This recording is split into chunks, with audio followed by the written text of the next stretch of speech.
Hey guys, wanted to tell you real quick about our podcast host and sponsor, Anchor.fm. If you're thinking about starting your own podcast, I highly recommend Anchor. It's free. There are creation tools that allow you to record and edit your podcast right from your phone or computer. They'll distribute your podcast for you so it can be heard on Spotify, Apple Podcasts, and many more. And you can make money from your podcast with no minimum listenership. It's everything you need to make a podcast all in one place. Download the free Anchor app or go out to Anchor.fm to get started. That's Anchor.fm. Now back to the show. The Cannabis Heals Me Podcast, episode 114.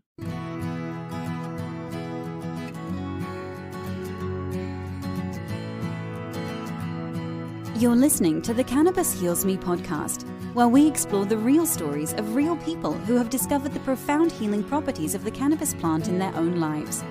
Find more at cannabishealsme.com. Hello, everyone, and welcome back to the Cannabis Heals Me podcast. This is your host, Rachel Kennerly, channeling for a moment my inner Mrs. Doubtfire. Thank you once again for joining me. I really appreciate putting up with all my absences of late and then all my terrible impressions as you first come in. I mean, that's enough to send everybody running for the hills, right? But you, my favorite listener, of course you are willing to put up with it all in hopes of hearing a halfway decent show on the medical benefits of the cannabis plant. And hopefully you will consider today's episode your reward for all your putting up with my shenanigans and whatnot. But before I introduce today's guest, I want to give you a couple of reminders. Make sure you are sharing the podcast each week with 3 people. I also want to remind you to go out and subscribe to the podcast. And while you're out there subscribing, if you would do us the huge favor of going ahead and giving us a rating or a review on the podcast app. That gives us lots of good juices with the algorithms, and the podcast app you're using will actually promote our podcast to other people free of charge. If you're interested in becoming a financial supporter of the Cannabis Heals Me podcast so that we can actually pay for some advertising outside of the free advertising we get when you trigger that algorithm, you can go out to patreon.com/CHM podcast. And if you enjoy this show and you want to listen to some more crunchy granola freedom on your podcast app, go check out the Liberty Hippie Network. You can go out to Liberty Hippie, HIPPIE, pods, PODS.com, and check out some of the other great podcasts on the network. Our guest today is Katie King, and Katie is actually a listener of the podcast. Her husband turned her on to the show, and she has had some recent improvements in her health because of cannabis, and she wanted to come on the show and share her experience. So I'm very pleased to be joined today by Katie King. Hey, Katie, welcome to the program. Thanks. It's good to be here.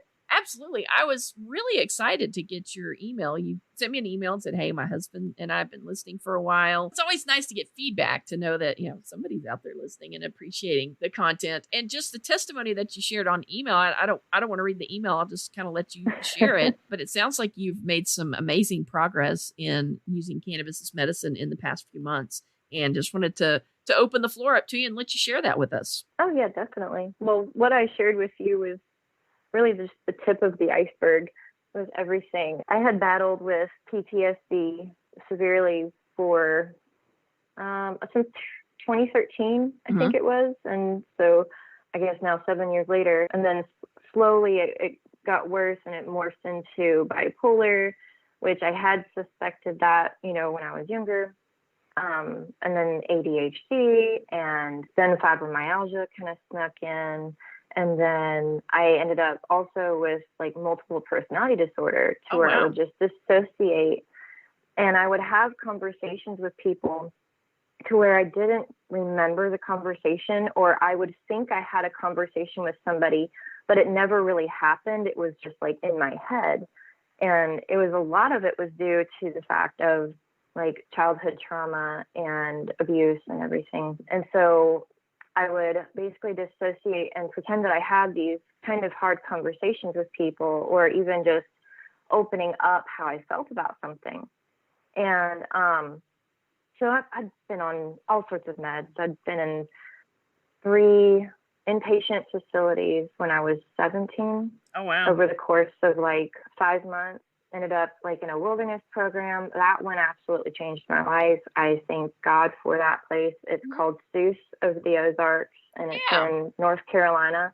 As far as like when I went back, way back in the day, like almost 10 years ago, over 10 years ago, they like misdiagnosed me with a borderline personality disorder. And so, but because of that diagnosis, they refused to actually release me to my parents. So I ended up having to go to Texas to this place called Christmas Creek Village. Do never send your children there. And it's horribly abusive. And just what you needed, right? Right. Yeah, totally. I started having hallucinations at that my point. goodness. I was like, yeah, it was really crazy. But I was also like not on any meds at that point either. And I was seeing things like crazy, and so that ended up opening up a whole bunch of other issues. But anyway, after I got back home, I ended up kind of just rebelling, and I ended up pregnant out of a very abusive situation. And then I ended up having to place her for adoption out of my will. Yeah. And then, so I had all of these massive things happen to me. Yeah. And I was never allowed for my religious beliefs that I was brought up in and that I married into to really explore cannabis. And I'd heard about it, helping cancer patients with nausea and everything. And I was like, oh, I'm nauseous all the time. I want to not feel nauseous, and, not realizing it was anxiety. So when we first explored cannabis, I had, at that point in time, needed to get all of my teeth pulled out. Mm-hmm. Having, at that point, 2 children and the fibromyalgia combined with that, it just totally rotted my teeth out. And they were just falling out in chunks from me eating mashed potatoes and scrambled eggs. Wow. And I was just in horrible pain and nothing helped. And then I got, we ended up ordering like from the black market. And we got like a little vape. It was a sativa, so it didn't really help with the pain that much. I mean, it helped, but it could have done better. But it really like opened me up like spiritually. And I was like, whoa, I'm feeling things that I've never experienced before. Or I haven't experienced this in a really long time, this feeling. And then, my husband was like, I can feel you thinking about going and eating French fries. And I'm like, what? It was so weird. And like, I mean, we'd always had like a really close connection. And like when we first met, like we would go back and forth, and like he would have something in his head and I would actually say it. And he would tell me all the time, woman, get out of my head. Oh, wow. And so like, that was just kind of like the beginning of us realizing that we had such a strong connection that it was past the physical. And just, exploring with the weed, it really, oh my God, it really just opened all that up. And then when my fibromyalgia really got heavy, it was like, I couldn't get out of bed. I'm in bed for a really long period of time and everything. And over like, I think it was October of last year and up to February, March, something like that, I was in bed. I could not get out of bed. Wow. I couldn't get out to shower. I couldn't spend time with my daughter. I was just in bed and I was sleeping. And it was to the point where my husband was so afraid for me that I would pass, or that he would come and check in on me and I would just be gone. And one of the things that ended up happening was when my mother-in-law moved out, it was like it changed the energy in the home, because then I no longer was worried about whether or not she was in the same room with me, or just all the weird things that you deal with in-laws and having to, live together. And I just felt more at ease, because I had my space and I felt safe. And once that happened, and then we started having regular income coming in to where we could actually afford the cannabis. And it was like I was able to finally delve deep into what was actually going on within me. And the cannabis created this almost like medicated coma for me, to where I really had to go slow with it. And I would do a lot of like meditations and stuff like that. And it was mainly to try to get relief from the fibromyalgia pain. And, but in doing the meditations, it was like, it really opened me up, and it allowed me to see things from a different perspective and realize how my perspective of life was just so altered, especially with my parents and my upbringing. And it was just a very abusive kind of childhood. Yeah. And seeing how their interactions with me were like just so toxic and inappropriate, or abusive or whatever, and being able to see truly like where I begin and where they end, and like really come into like my identity as a person, and realizing that for so long I've been trying to live my life, trying to please others and make others happy and fit into somebody else's cookie cutter mold, that like I literally was chopping away at myself, and it ended up like manifesting in this physical pain in my body. And so once I started intentionally releasing that, and just, I started doing affirmations, and the day that I started doing affirmations, I started seeing change in myself. And it was all like, I love myself for who I am. I can accomplish anything I set my mind to. Just good things that everybody needs to hear, but it was something that I had never heard growing up. I'd never been affirmed like that. And so I learned that I had to do that for myself. And cannabis was like the tool that I ended up using too much, and then backed off, and then realized that I needed a little bit more. And it was like this, it was like this structure to like create this healing environment within myself, to get it to where, I don't know, it was like a deeper level of healing. Like it was that soul level of healing. And in doing that, it was like, it really opened me up to seeing that, in a way, I am spiritually connected, and, I know things sometimes before it happens, and I don't feel like that's crazy. I think that is a part of who we are as people, that is, like I found that weed or cannabis, it like really helps amplify that. So that way we're sensitive to those spiritual aspects of ourselves. Several of the folks that I've talked to have mentioned that, how it makes them kind of more aware and makes them more in tune with their bodies. And yeah. Have you ever read the book, it's by Bessel van der Kolk or something? I have to look up. It's called The Body Keeps the Score. I haven't, no. It's about how trauma, even not even physical trauma in our body that we don't even remember, can still manifest years, decades later in physical ways. It's a fascinating book. I read it myself and then have recommended it to other people, and it's really eye-opening, because you think, oh, I'm just being dramatic, or that's a bunch of frou-frou BS. Right. It's really true that the body remembers, even if we don't have a physical remembrance of something that might have happened to us. Our body remembers and can hold that in. Oh, massively.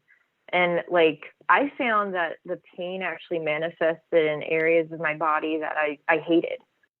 Oh, wow. And yeah, it was really interesting. I battled with self-harm for,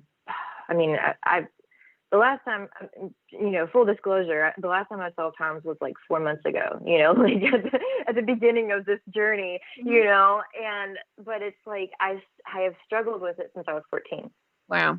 And my arms are just covered, my arms, my legs, my shoulders, they're covered in scars. And so I hated that, because I look at my scars and they're very obvious, some of them. And Mhm.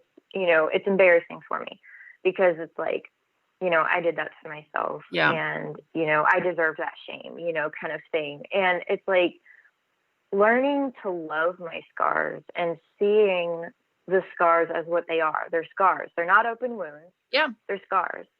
And which means that it's healed over, and I need to let that go. And I need to learn to love the parts of myself that I don't, because there's no reason for me to not love myself, and the only reason that I could ever find to not love myself is because somebody else doesn't love me. And that's bull crap. Yeah. Why do you care if somebody else doesn't love you? Exactly. Well, obviously you're not going to have them in your life. So bye-bye, let that go right off you, And so when I started realizing, number one, why I was self-harming, and realizing that it was a self-punishment because of the distortion of my environment growing up, and, what I was taught to believe, it was like, oh, well, that makes a lot of sense. My hands were another one that was really strong. And a lot of it was due to my mom was so finicky about how I wrote things. We were homeschooled. And so penmanship back in the day, having to write in cursive, and everything had to be perfect. Everything had to be just how it was in the trace paper and everything. And if you messed up, or you made it messy, you had to erase the whole thing. And you couldn't just get another paper. You had to just erase the whole paper. And Wow. There would be times to where I would intentionally rip a hole in the paper to try to just get another paper. This is so stupid. Why can't I just get another paper? And she would still make me use it, and just write around the hole and everything. And so because writing was it was like a slave-driven task, you had to do it with perfection. And you had to hold the pen just a certain way. I couldn't hold it in a way that was comfortable for me. I had to hold it the way that she wanted me to, how the book taught her.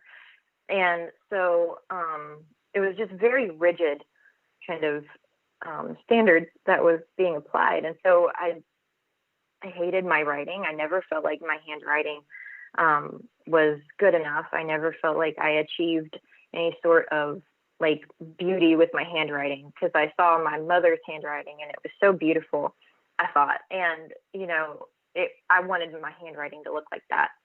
And I didn't realize that I have my own style of handwriting, and I don't need to try to do it just like my mother's or like anybody's. I need to develop my own, and, my own style. And it's okay to be different.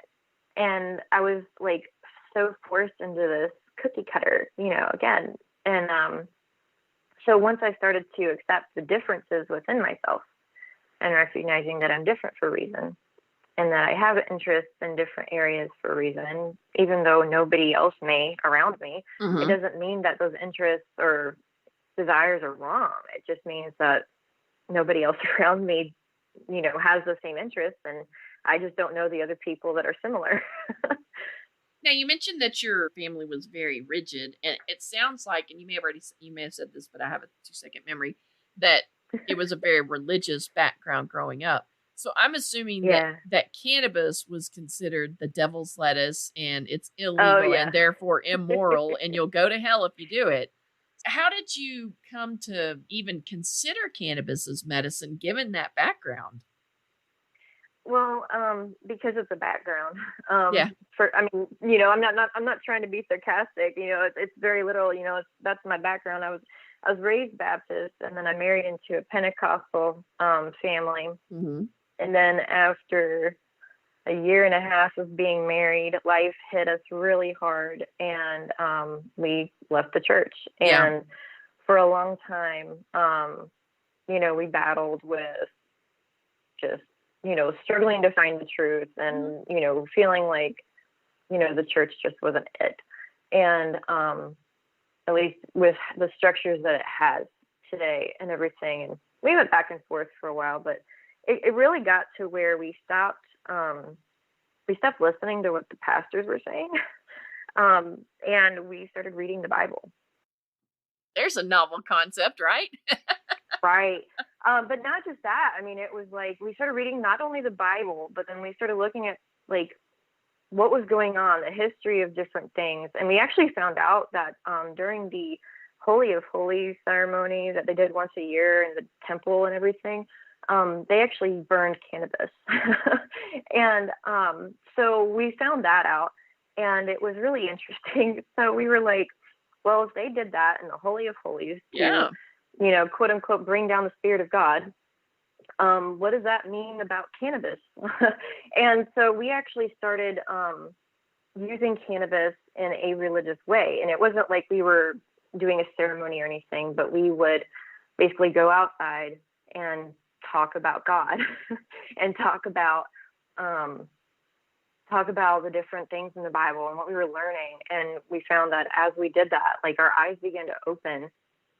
God is not confined by what we want him to be and what we think he is.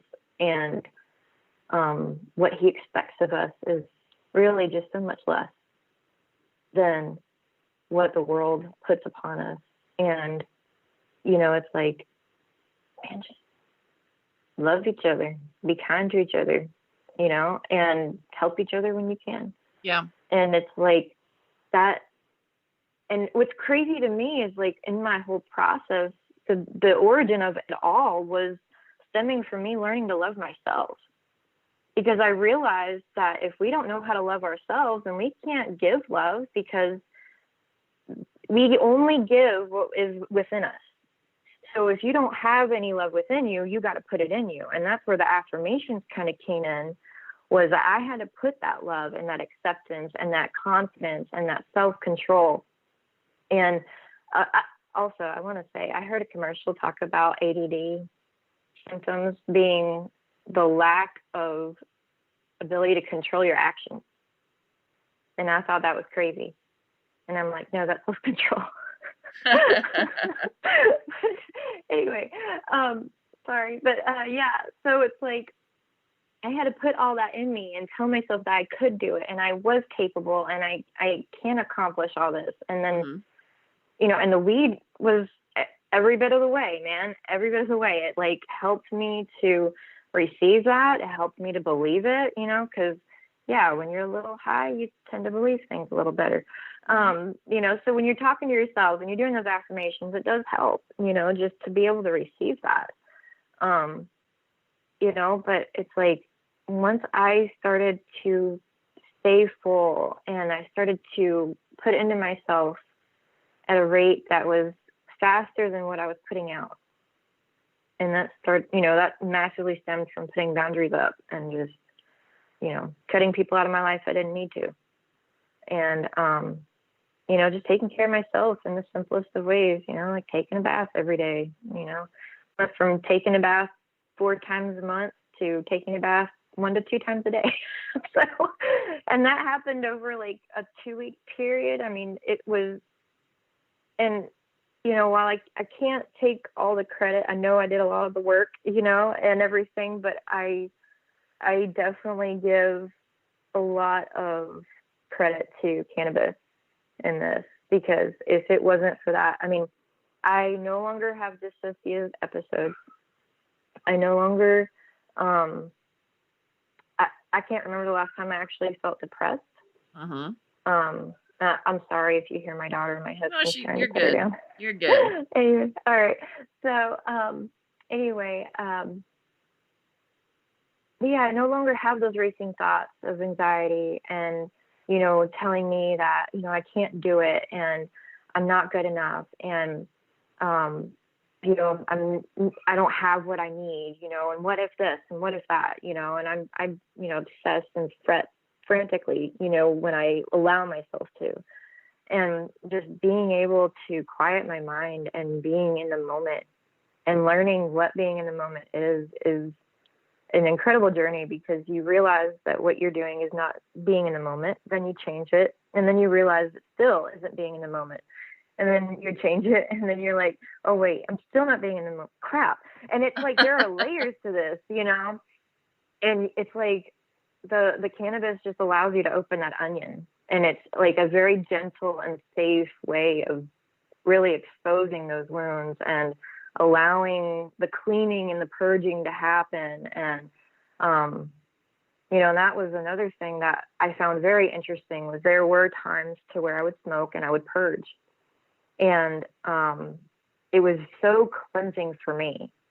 And it wasn't like I smoked too much or anything. It was like it would just hit me different. And, we found that as your needs changed, cannabis kind of changed with that. Even though you may be dealing with the same exact strain, you could smoke it 3 different days and have 3 totally different results. And, when you're feeling the need to do something and needing motivation, like it'll give you that. And then, even if it's an indica, sometimes it doesn't matter. If that's what you're needing, then that's what it's going to give you. And then, if you need to just kind of chill out, it's going to sedate you. And then if you need to be a little bit more romantic, it's going to help you in that area. Mm-hmm. Now, you mentioned that you have been able to, with the help working with your therapist, you've actually been able to get off a lot of medications. Oh, I'm actually 100% off of my medications now. That's awesome. Yeah, I wanted to really allow myself to feel the emotions that I was experiencing. I noticed I was on lithium for my bipolar, and the thing with lithium is that it balances you, but almost to a state of nothingness. And so you don't feel any negativity, but you also don't feel any positivity. And so it does keep you balanced, but it's a forced balance that's not natural. And the thing is that I believe that we have dictated that, you're not supposed to have extreme emotions. I think it's extremely healthy to have extreme emotions. Right. You just need to know how to properly, channel that and execute it. And not allowing your emotions to get the best of you. And, it's all about taking responsibility for your actions and dealing with the fact that, I can blow up and be a real, cat in the face sometimes. And I am, I need to, kind of calm down, and when you realize that these issues that we've put labels on are really just character flaws that we're not choosing to identify and work on, or the toxicity that is affecting us, and pushing that out and being able to put up boundaries. Now, I didn't have that ability as a child to say to my parents, stop treating me this way. But, or at least get any sort of decent results from that. It wouldn't have been pretty. It wouldn't have been pretty. No, and it wasn't, because I did that a lot. I was a very vocal child, and I told my parents what was what. Yeah. And I think that was what kind of ended up breaking that, was the fact that I threw the truth in their face, which was really funny, because they taught me and they raised me to be very honest, to be too honest and too open and too transparent, so that way they could keep tabs on me. But what they didn't realize was that it actually instilled within me the need and desire for honesty. So when I would see something, I would just say it. And but it is what it is. Like, why would I say it's something that it's not, So being able to put up those walls and everything, it just really helped with that. Yeah. What is your therapist has he or she worked with other patients who have been able to use cannabis to wean off medications? Did they have experience doing this? No, they didn't. But it was something to where I actually vocalized to my doctor and my therapist that I wanted to just take myself off of the medication, because I wanted to get back to base level. I felt like I was on so many medicines at the time. And I told my doctors, I said, I want to get off all my meds. And I'll taper on the ones that I need to, which I did, but I want to get off all my meds. And I want to get back to baseline, because I felt toxic. And I felt like that was absolutely causing some more physical issues with the fibromyalgia. So they agreed, and they were like, but you communicate with us. I was having weekly sessions with my therapist, making sure that I was doing good. She was working with me on a lot of different things. I ended up actually within a month, I was doing so well that she allowed me to go to twice a month. Nice. And now I'm down to monthly. You know, it's been something that even my therapist was actually really surprised about. She, you know, to her joy, you know, she's really excited, and it's actually really cool because I'm starting to see my therapist smile more, Mm-hmm. which is really weird because I've never experienced that all my years of being in therapy. It's very nice to see a therapist smile back at you as you're talking. So it's been a pleasant surprise for all of us, I think, you know, just kind of exploring that and them having an open mind, even though I'm not in a legal state, and them respecting my wishes. And, you know, I know part of it is like HIPAA or whatever, but is very encouraging to have somebody that, even though they don't necessarily believe in it, they're supporting me and what I see could be beneficial for myself. And it's definitely something I don't recommend everybody doing. I just want to put that out there. Please don't just do that, because I did it because I say this with all the love in my heart. Not everybody can do what I've done. Right. Not everybody can live the life that I have lived to the extent that I've lived it, and do this massive internal healing that I've been able to accomplish on my own. Yeah. And with very little aid, honestly, from my therapy team. Mm-hmm. It's been the majority between me and my husband. So, and I'm not saying that nobody can do that, but I just don't want anybody to jump in and think that they can do it just because I did it. But get help and definitely do some research before jumping in on that. Yeah, I think that's good advice. I think everybody is different. You know, it's not, we don't live in a cookie cutter world. Everybody is a little bit different than everybody else. Exactly. And everybody's going to find what works for them in what way. And, you know, I could tell you all the things that I've done, but I mean, the main thing with me was just doing those affirmations and, you know, doing the cannabis on a regulated regimen. So where, you know, yes, we use like the little vape carts, so we can, I guess, gauge a little bit better how much we're intaking than if we were using the flower. It's massively, massively helpful, and we can kind of go more on how we're feeling and then go take a couple hits here and there as we need to, instead of having to get massively high periodically through the day and have a massive crash. It's just a lot more stabilizing. I don't even feel high, and I'm high right now.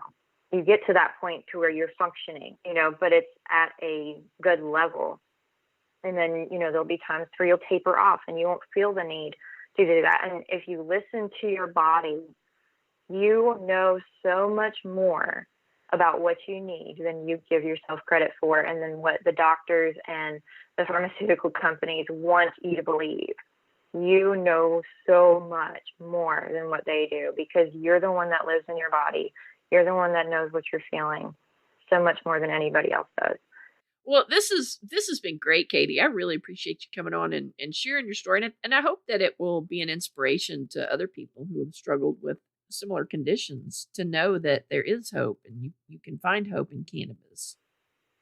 Absolutely. I'm sorry for rambling. Sometimes No, I have a lot to say, and it's hard to keep it organized sometimes. It is. It's hard. I mean, if you don't have a whole lot of experience public speaking, it's hard to get it all kind of organized. But I enjoy these just kind of informal chat, and anything that kind of goes off on a rabbit trail, we can always edit out, and that's no big deal. That's the power of post production. Oh yes, definitely. Thank you so much for letting me come and share my story. This is absolutely very meaningful for me. Yeah, I really appreciate you being willing to do that. And yeah, it's been great. I think it's going to speak to a lot of people who have some of the similar conditions that you've had. So I hope that it's an inspiration to others that are struggling with these same things. Yeah, me too. Definitely. All right. Thank you so much, Katie. Have a good day. Thanks. You too. All righty. Bye-bye. Bye. Show notes for today's episode can be found out at cannabishealsme.com/114. We will be back here on Thursday of this week, and we're going to be joined by Mark Thornton, PhD. He and I sat down a few weeks ago and talked about his dissertation that he wrote back in the 80s that shows that as things become illegal, they become more potent, also known as the iron law of prohibition. So we will be back here on Thursday with Dr. Mark Thornton. You guys have a great week. Thank you so much for listening. Hit the subscribe button and you'll never miss an episode of the Cannabis Heals Me podcast. If you enjoyed today's show, please consider leaving us a 5-star rating on Apple Podcasts, Google Play, or whatever podcast app you're using. Do you have a suggestion for a guest on Cannabis Heals Me? Send an email to podcast@cannabishealsme.com. We'd love to hear from you. Please do not take any information from Cannabis Heals Me or its guests as medical advice. Contact your licensed physician before taking cannabis or using it for medical treatments.